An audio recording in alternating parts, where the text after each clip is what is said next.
Viewers, मैं हूं समीर और आप देख रहे हैं समाज के खबरें हिंदी टीवी न्यूज़। आज हम आपको मिलवाएंगे माननीय असलम शेख, जो कि malaड विधानसभा के एमएलए हैं, साथ ही साथ महाराष्ट्र के पालक मंत्री हैं। इन्होंने आज सेंटर गवर्नमेंट से गरीब मजदूरों के लिए 10,000 रुपये हर किसी के अकाउंट में डलवाने की डिमांड की। सेंटर गवर्नमेंट से रिक्वेस्ट की है कि जो भी गरीब मजदूर हैं उनके खातों में 10-10 हज़ार रुपये डालें। जिस तरह से अमेरिका, लंदन या पूरा विश्व अपने देशवासियों के लिए कर रहा है, कुछ न उनकी फैसिलिटी के लिए पैसे प्रोवाइड कर रहा है, उस तरह से हमारा हिंदुस्तान भी अपनी जनता के लिए, उनकी फैसिलिटी के लिए 10-10 हज़ार रुपये उनके अकाउंट में डालें। ये तो हुई पैसे की डिमांड कि लोग अच्छे से अपनी ज़िंदगी गुजार सकें। इसका मतलब ये भी हुआ कि लॉकडाउन इतनी आसानी से अब नहीं खुलेगा, 31 मई को नहीं खुलेगा, ये काफ़ी दिनों तक जा सकता है। जनता से हमारी गुजारिश है कि अगर इससे बचना चाहते हैं, जल्द से जल्द लॉकडाउन खुलवाना चाहते हैं, तो सोशल डिस्टेंसिंग का पालन करें, मुँह पे मास्क लगाएं और ज़्यादा से ज़्यादा अपने घर में रहें। आइए हम दिखाते हैं आपको वीडियो।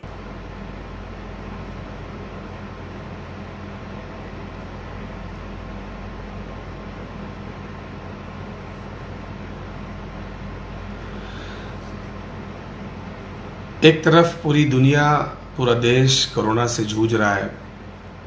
एक तरफ पूरी दुनिया को समझ में नहीं आ रहा है कि इस वायरस से कैसे लड़ा जाए, और दूसरी तरफ हमारे देश में एक अलग ही तरीके से आप देख सकते हैं कि केंद्र सरकार का स्वभाव हो रहा है। जहां दुनिया साइंटिफिक रीज़न की तरीके से पीपी किट, नए नए तरीके खोज रही है, नए नए वेंटिलेटर बेड्स तैयार कर रही है, नए नए हॉस्पिटल्स तैयार कर रही है इससे लड़ने झगड़ने के लिए, और दूसरी तरफ हमारे जो प्रधानमंत्री जी हैं वो नए नए स्टंट कर रहे हैं, कहीं दिया जलाओ, कहीं बत्ती बुझाओ, कहीं थाली बजाओ, इस तरीके के जो है निर्देश जो है पूरे देश को दे रहे हैं। होना तो यूँ चाहिए था कि देशवासियों से कहना चाहिए कि जहाँ जहाँ हमारे लोग हैं उनको मदद की जाए, किस तरीके से हमारी जो साइंटिफिक तरीके से हमारे हॉस्पिटल्स को और अपग्रेड किया जाए, तैयार किया जाए, ताकि इस कोरोना से हम लड़ सकें। मेरी डिमांड सरकार से सबसे पहले ये रहेगी कि जिस तरीके से यूरोप ने, अमेरिका ने और पूरी दुनिया ने, कंट्रीज़ ने अपने लोगों के लिए पैसे उनके खाते में डालने का काम किया, जैसे अमेरिका ने $1200 दिया है, जर्मनी ने अलग पैकेज दिया है, यूरोप ने अलग पैकेज दिया है, उसी तरीके से मैं केंद्र सरकार से डिमांड करता हूँ कि कम से कम वो 10,000 रुपया जो है वो हमारे जो बिलो पॉवर्टी लाइन के रहने वाले लोग हैं, गरीब लोग हैं, उनके खाते में डाला जाए, ताकि वो इस वक्त की जूझ से जो है बाहर निकले और अपना घर किसी तरीके से चला सके। और 7,500 रुपया हर महीने उनको दिया जाए जब तक हम वापस इस चीज़ से बाहर ना निकले। दूसरा, मैं ये गुजारिश करूँगा हमारे प्रधानमंत्री जी से, केंद्र सरकार से, कि आप देख सकते हैं कि इस कोरोना वायरस में हमारे जो मिडिल क्लास के जो उद्योग करने वाले लोग हैं, जो बिज़नेस करने वाले छोटे छोटे व्यापारी हैं, उनकी हालत सबसे ज़्यादा खस्ता है, सबसे ज़्यादा चिंतित है। क्योंकि छोटे छोटे वो उद्योग करते थे, खुद का पेट भरते थे, 2 आदमी, 5 आदमी, 10 आदमी, 20 आदमी, 50 आदमी लगा के जो छोटे छोटे कारखाने चलते थे, उनके पास कोई दिशा नहीं है। आज उन्होंने कैसे कैसे करके अपने लेबरों को थोड़े दिन तो संभाला, लेकिन आज उनकी स्थिति यह है कि उनको ये समझ में नहीं आ रहा है कि आगे कैसे चलेंगे। तो प्रधानमंत्री जी से कहूँगा कि उनको लोन नहीं, उनको सक्षम करने के लिए जो है आप उनको अच्छा सा पैकेज दें, ताकि वो फिर से सक्षम हो सके और लोगों को काम दे सके और ख़ुद भी अपने आप को जी सके।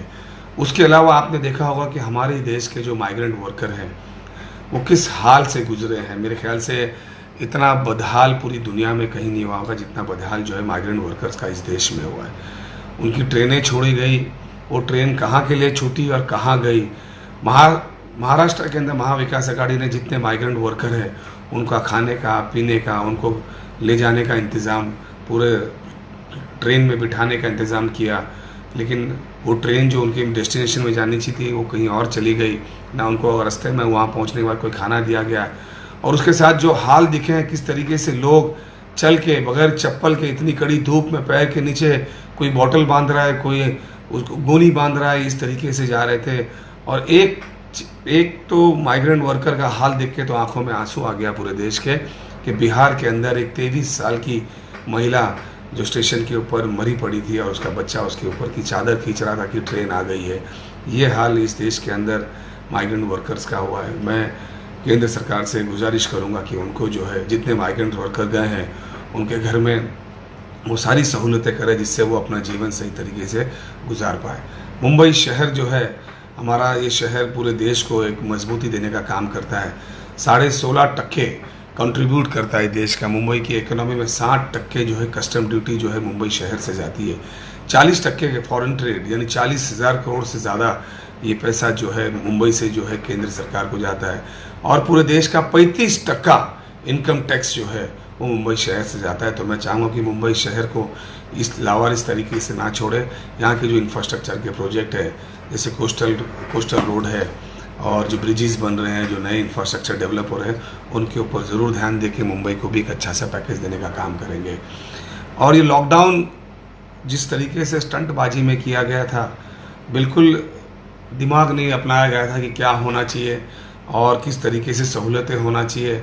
उसमें आपने देखा होगा कि पूरे देश में गरीबों का वो हाल हुआ जिसका कोई ठिकाना नहीं है। मेरी सरकार, केंद्र सरकार से ये गुजारिश रहेगी कि पूरा देश अब बंद पड़ा है, तो जो मज़दूर हैं, जो दूसरे राज्यों के मज़दूर हैं, जो घर में खाली पड़े हैं, उनको जो है वो मनरेगा के तहत जो है उनको कम से कम 200 दिन का काम मिलना चाहिए और उनको उसकी पैसे मिलना चाहिए ताकि वो अपना गुजारा कर सके। और आने वाले दिनों के अंदर केंद्र सरकार नए नए हॉस्पिटल्स, नए नए तरीके से जो है जो बीमार है उनको ठीक करने के लिए उनका योजनाएं होना चाहिए। जय हिंद। समाज की खबरें हिंदी न्यूज चैनल को सब्सक्राइब करें, बेल आइकन दबाना ना भूलें। अगर आपको अच्छा लगे तो लाइक और शेयर भी जरूर करें। अगर आपको हमारे साथ जुड़ना चाहते हैं, अगर किसी भी तरीके का न्यूज या एडवर्टाइजमेंट देना चाहते हैं, तो आप हमें इस नंबर पर कॉल करें 7666471110। धन्यवाद।